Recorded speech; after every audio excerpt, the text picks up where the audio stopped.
Hey guys, Dylan with Conventional Dude Company, back with another video. Sorry they've been so sporadic. I started this channel when I was kind of in a lull in life, and of course, like with anything else, now it seems like just foot's on the gas all the time. So I'm just gonna keep making videos as I can, and hope you guys like them all. All right, so today's Bible verse is gonna be John 3:16. Very popular verse. I feel like even people that aren't Christian have probably heard, and some of them even know this, but it's, "For God so loved the world that he gave his only begotten Son, that whosoever believeth in him should not perish but have everlasting life." And again, that's John 3:16. All right, so since my first actual gun build breakdown video was so popular, I'm going to do another one and see if it sticks as well as that one did. So that first review was on my 11.5 SBR suppressed, kind of a night vision setup, so kind of a more specific build scenario wise. And then this one is going to be kind of my do-it-all rifle, even though I really don't think you can have a do-it-all rifle, but this one is just kind of more general purpose and not so specialized like my SBR. So here it is. This is a Frankenstein of parts, so I will go ahead and break this down for you guys. I hope you like it. So exactly like my SBR, this has the Cat Spooky flash hider on it, and it's just because right now I just have a Cat Whitebread suppressor, so I'll bounce it back and forth between the SBR and this. Let me know in the comments if you guys have any suggestions on what suppressor I should put on this 14.5. I've been looking at maybe Surefire or just getting another Cat, but that's really all I've looked at. So if you guys have any other suggestions, let me know. I've never really messed with suppressed 14.5s before, so it's kind of a new territory. But so to break down the rest of this build, this upper is it's just a stripped upper that I got from Thoroughbred Armament, and then this is a Geisley Mark 16 rail. And then inside this is going to be a Daniel Defense barrel and a Daniel Defense gas block, gas tube. The gas setup's all Daniel Defense. So similar to like the URGI setup-ish. I know some of those are Geisley barrels and Geisley gas tubes, but this one's just Daniel Defense barrel, Daniel Defense gas tube. And then inside this upper, just a standard black BCM bolt carrier group. Nothing different about it, just standard for BCM. Also, sorry for being so sweaty, guys. I just did chest, and it feels like it's 120 degrees in my shed, so sorry about that, but we will push on. So then, over here, this is going to be the Surefire 640 DFT Pro, and it's the dual fuel turbo. So again, you can use the batteries that come with it that are rechargeable, or you can throw two CR123s in this and it'll run at a reduced output. And then the turbo head just means it's really focused with a little bit of splash instead of more of like a flood. This thing is crazy. It's an absolute lightsaber of a light. Which out here where I live, I have like a couple acres out here, and then we go around and do stuff in the woods. It's nice to have a light that you can beam out like that. And then this is going to be the LaserSpeed M6TR, and it's the visible laser's red. But I'd say a lot of you guys have probably heard of this, but it's a full power laser, kind of a gray area. It's made in China, but for me, it was my first ever like IR device, and it does a good job. I'd probably say it's pretty comparable to like a PEC 15, which is what I have on my SBR.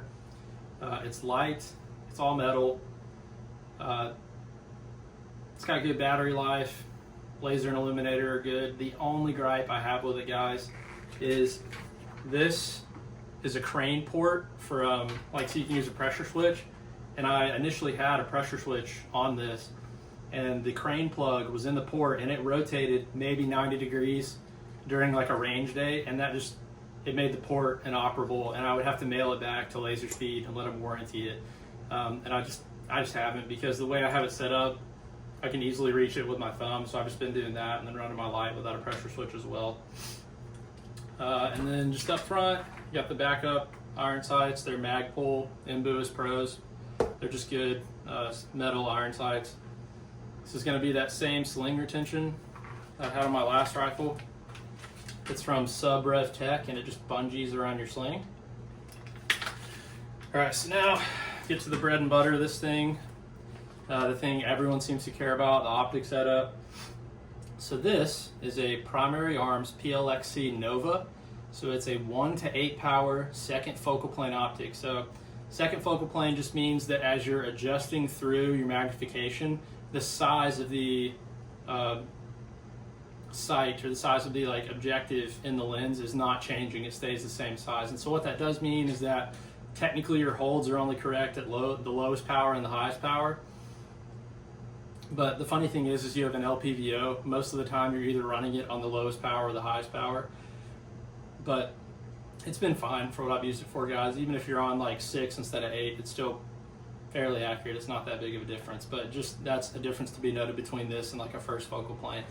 The good thing about this being a second focal plane is the red dot in the center is like nuclear bright. It's a super bright red dot. It's a very simple reticle. It just has your typical cross reticle with a red dot in the center and then some elevation lines, and that's it.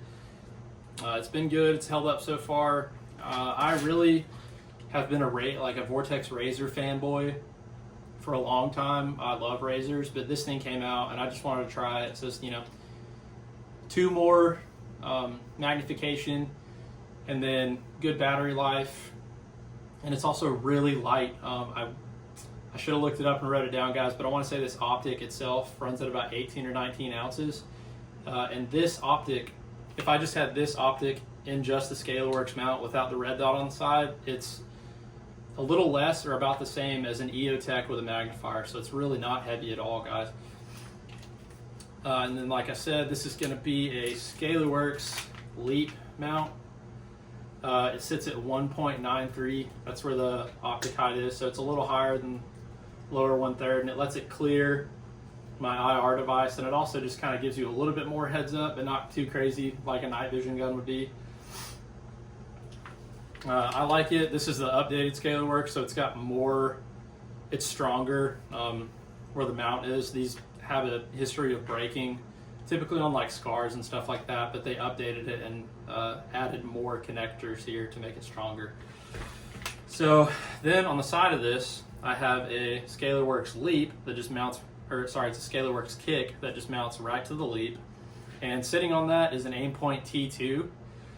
Aimpoint T2, it's kind of like the gold standard red dots to me. It's very simple.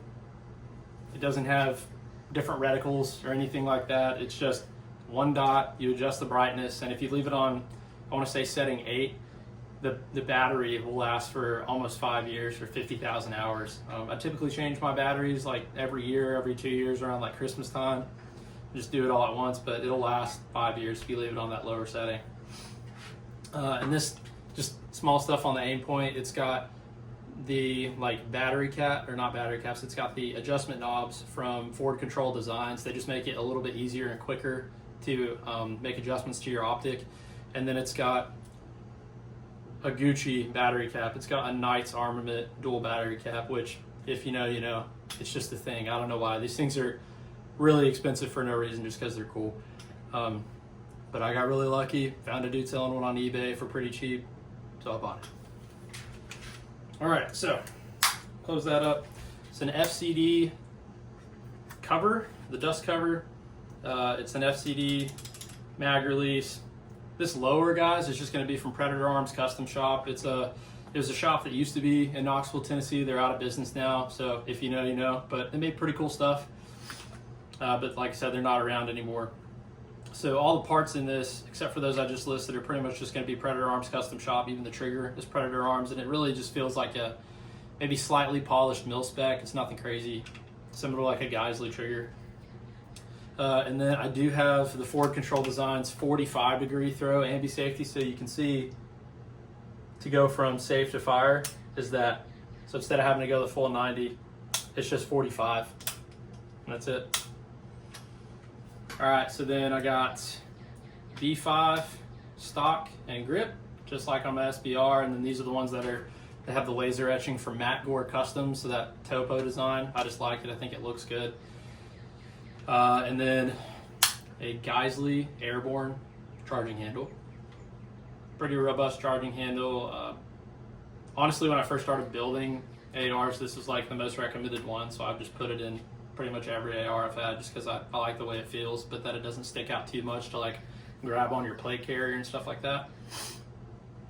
All right, and then back here, Predator Arms Custom Shop buffer tube. It's probably just a regular mil-spec buffer tube, but then it has the braided Geisley recoil spring, and then it has a Geisley H2 buffer. And then last couple of things on this, guys. We're doing this video quick. I'm trying to make these faster for you so they're easier to watch and digest. I know everyone doesn't have half an hour to devote to watching a video.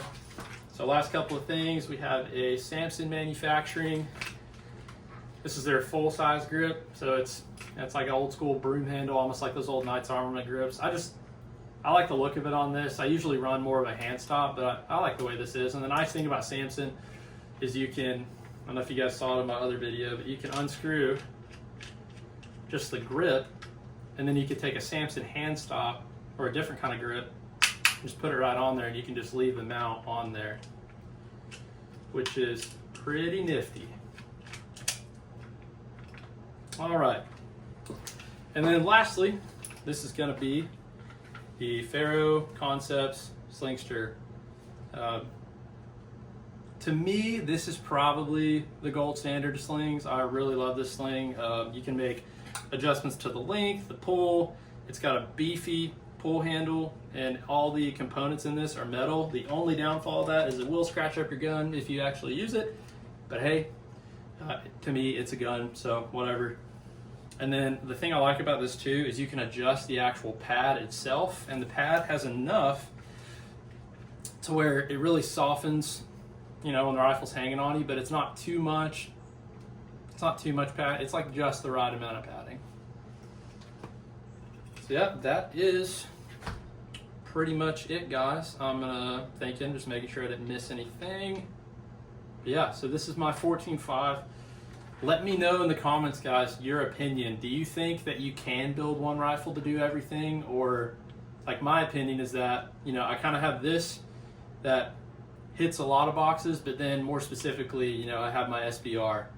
And then eventually I would like to build maybe, probably going to be like an AR-10 platform. Let me know if you guys have recommendations for different rounds, but I think probably like an AR-10 308 platform rifle with like a, we'll say like 2.5 to 12.5 or 2.5 to like 16 optic to be like the special purpose rifle.